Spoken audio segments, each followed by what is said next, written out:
In the last 10 years, I had been out of school. I am also a pretty reclusive person, so going back to school is a big deal for me.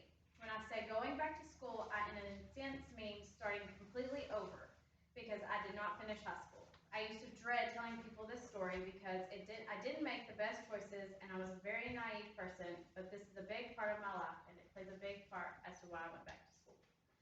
I decided at the young age of 16 that I didn't need to go to school to become successful. To me, all anyone needed to become successful was everyday life skills, common sense, and common sense. No one could tell me any different. School was useless.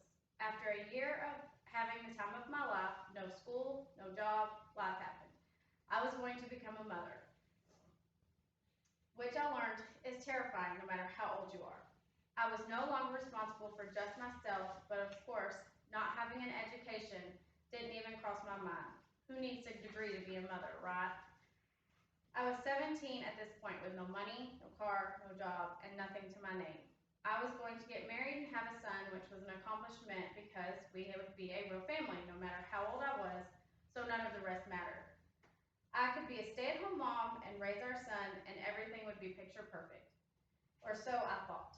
Everything was going pretty smoothly, life was pretty perfect, and we had to live with my husband's parents for a while, but I loved being a mother. Then life happened all over again, and I found out I was going to add a little girl to our family. Terrified all over again, maybe even a little more because I knew how hard it already was. But once again, even at 20, an education still didn't come to mind. I was in my early 20s, married with 2 kids. We had recently moved into our own place, which meant bills were piling up, we were barely making ends meet, and I couldn't get a job. Not only because daycare wasn't in the budget, but because almost every job requires you to have a high school diploma.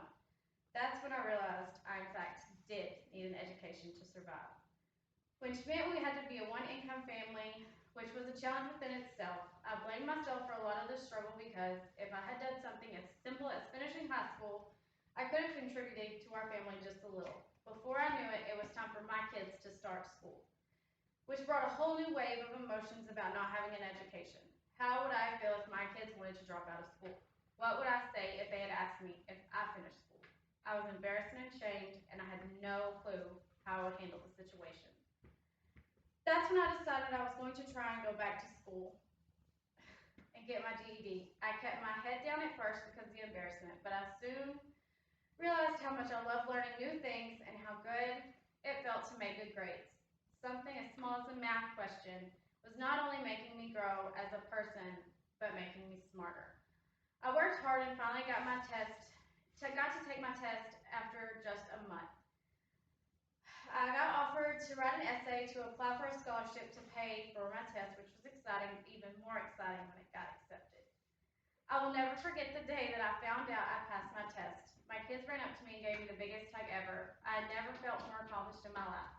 I am now enrolled in college and working towards a bachelor's degree in education because I want every kid to feel the same accomplished feeling that it feels when you get an answer right or graduate or anything of that sort.